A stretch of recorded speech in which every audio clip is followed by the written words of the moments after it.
भी वोटर को धमकी के बल पर ये नहीं तय करेंगे कि आप किसको वोट देंगे। पहली बात, सभाएं होंगी, भाई अजीज खान साहब की पार्टी तो यही चाहेगी ना कि वोटर बीजेपी को वोट ना दे, तो वो तो अपनी सभाओं में यही बोलेंगे कि भाई बीजेपी को वोट मत दीजिए, आपको वोट इन्हें देना है।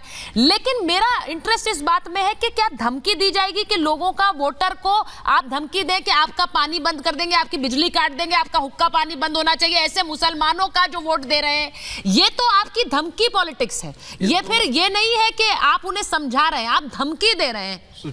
सुचरिता दोनों के खिलाफ एफआईआर होना चाहिए, गौतम चौधरी के खिलाफ भी एफआईआर होना चाहिए और उनकी तुरंत गिरफ्तारी होनी चाहिए, क्योंकि आप किसी भी वोटर को इस प्रकार की धमकी नहीं दे सकते हैं कि आपका हुक्का पानी बंद कर देंगे, हम तुम्हें यहाँ से बाहर भगा देंगे। लेकिन बंगाल का पूरा इतिहास ही ऐसा है।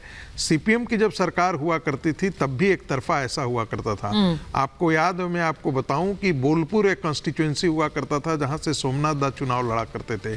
वहां पर कहा जाता है कि पूरे बंगाल में सीपीएम के दरमियान साइंटिफिक रिगिंग एक शब्द निकल करके आया था डिक्शनरी में।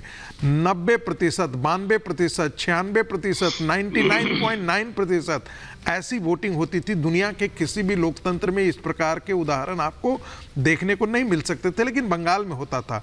जो राजनीतिक संस्कृति का जन्म जो है वो पश्चिम बंगाल में सीपीएम ने दिया, उसी को आज जाकर के जो है वो तृणमूल कांग्रेस कर रही है। हत्या, हिंसा, मार पीट, आपको पता है कि पंचायत चुनाव में कैसे 25,000 से ज़्यादा लोग भाग करके गए थे, उसी को दोहराने की बात की जाती है। और ममता बनर्जी की बेचैनी इस बात के लिए है कि जितने भी सर्वे आ रहे हैं वो बता रहे हैं कि पश्चिम बंगाल के अंदर ममता बनर्जी जो है इस बार सीटें उनकी कम हो जाएंगी। भारतीय जनता पार्टी मिनिमम 26 से 30 सीटों के बीच में चुनाव जीतने जा रही है। यही बेचैनी जो है वो ममता बनर्जी को इस दौर में लेकर के आ रहा है। दूसरी बात, देखिए ये बात कहना कि वोट जिहाद वाला, जिहाद का मतलब होता है धर्मयुद्ध। वो इस्लाम का धर्मयुद्ध है। किसके खिलाफ? काफिरों के खिलाफ। कौन काफिर है?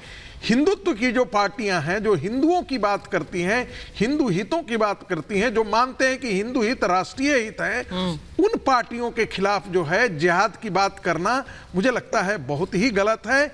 यह एक प्रकार से हिंदू मुसलमानों का पोलराइज करने के लिए किया जा रहा है। अब एक उदाहरण मान लीजिए, कल जाकर के सारे साधु संत सड़कों पर निकल करके आ जाएं और कहें तुम्हें राम की सौगंध है, तुम्हें कृष्ण की सौगंध है, तुम्हें भगवान शंकर की सौगंध है, इनका ये जो मुसलमान है इनको सुरक्षा देने वाली या इनके पक्ष में बात करने वाले इन पार्टियों को हराओ। यदि इस देश में हिंदुओं को सुरक्षित देखना चाहते हो तो इन मुस्लिम परस्त पार्टियों को हटाओ। क्या स्थिति होगी इस देश का? एक पूरा पोलराइजेशन हो जाएगा। किसने इसकी शुरुआत की? राहुल गांधी ने शुरुआत की। और राहुल गांधी तो वायनाड जैसे ही जाते हैं अपने झंडे तक लेकर के नहीं जाते हैं। मुस्लिम लीग के झंडे के सहारे जो पार्टी खड़ी हो सकती है उसकी स्थिति दुर्दशा के बारे में और इससे ज्यादा क्या कहा जा सकता है? प्रोफेसर रागी पढ़े लिखे विद्वान व्यक्ति हैं, ये जानते ही गोलपोस्ट कैसे शिफ्ट किया जाना है। अच्छा, आज बड़ी खबर क्या है, चर्चा का विषय क्या है? एनडीए के एक एलाइज का बेटा जिसने 3000 एक गलत वीडियो महिलाओं के शोषण के बनाए हैं, उससे ध्यान हटका दो।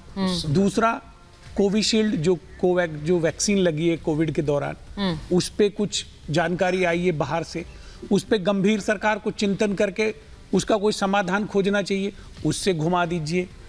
काल्पनिक बातें, गली मोहल्ले के कार्यकर्ताओं की कही हुई बातों के ऊपर आदरणीय देश का नैरेटिव सेट नहीं होता। देश का नैरेटिव सेट होगा नौकरी पे, देश का नैरेटिव सेट होगा किसान की कर्जा माफी पे। 30 लाख जो नौकरियां हैं जो केंद्र सरकार ने क्यों रोक के रखी, आपसे मैं प्रश्न पूछना चाहता हूं। आपसे प्रश्न पूछना चाहता हूं कि जो सर्वाधिक नौकरियां देने वाला केंद्र सरकार का निकाय था रेलवे, उसका निजीकरण करके आपने वंचित वर्ग के लोगों को सरकारी नौकरियों से दूर क्यों कर दिया? महंगाई क्यों बढ़ गई? बेरोजगारी चरम पे क्यों है? इसका आप जवाब दीजिए। ये सब जो बातें चल रही हैं, फलाना धिमकाना, ये जिहाद वो जिहाद, उसका इंडिया अलायंस से कोई लेना देना नहीं है। देश के समक्ष स्पष्ट कर देना चाहता हूं। अच्छा, ये इनका सवाल ये देते रहे और हम सभाओं में वोट जिहाद करते रहे। महंगाई आज के दिन में सबसे कम है। यूपीए सरकार में डबल डिजिट में थी, आज के दिन में 5.4% है। महंगाई है ही नहीं। एक दूसरी बात जो कह रहे हैं, मजेदार बात है, हिंदू तो डेवलपमेंट की बात करें और मुसलमान जो है वो लव जिहाद की बात करें, लैंड जिहाद की बात करें, वोट जिहाद की बात करें, और ये गली मोहल्ले के, मान लेते हैं इनको गली मोहल्ले है। कमलनाथ का क्या था भाई, जो मुसलमानों के बीच में बैठ करके कह रहे थे कि 90% से ज्यादा निकलो यदि भारतीय जनता पार्टी को हराना है। राहुल गांधी का क्या है, वो गली मोहल्ले के आदमी उनको कह रहे हैं आप बहुत गलत बात कर रहे हैं, आपकी छुट्टी हो जाएगी। कांग्रेस पार्टी के इस व्यक्ति ने, अध्यक्ष ने मुसलमानों के बीच में बैठक में कहा कि हम तो आपके लिए हैं ही, और यही कारण है कि कैम्ब्रिज एनालिटिका का प्रयोग किया। मुसलमानों ने उनको कहा कि आप हिंदू समाज को जातियों में तोड़िए। मुसलमान तो आपके साथ हैं ही, वही प्रयोग तो कर रहे हैं। लेकिन अभी तो स्थिति यह है कि कांग्रेस पार्टी के लिए रहा न कोई कुल रोवन हारा, ये स्थिति है। मैं एक बार बड़ी खबर बता रही हूँ, बड़ी खबर बता दीजिए। तेलंगाना में पीएम ने कांग्रेस पर फिर हमला बोला है। कांग्रेस ओबीसी दलितों का आरक्षण छीन रही है। पीएम ने कहा कि वोट बैंक के लिए आरक्षण छीन रही है कांग्रेस और संविधान को कूड़े में डाल रही है। तीसरे टर्म में कांग्रेस के पापों को गली गली तक पहुंचाऊंगा, यानी कांग्रेस ने जो पाप किए हैं वो मैं गली गली तक पहुंचाऊंगा, ये प्रधानमंत्री कह रहे हैं।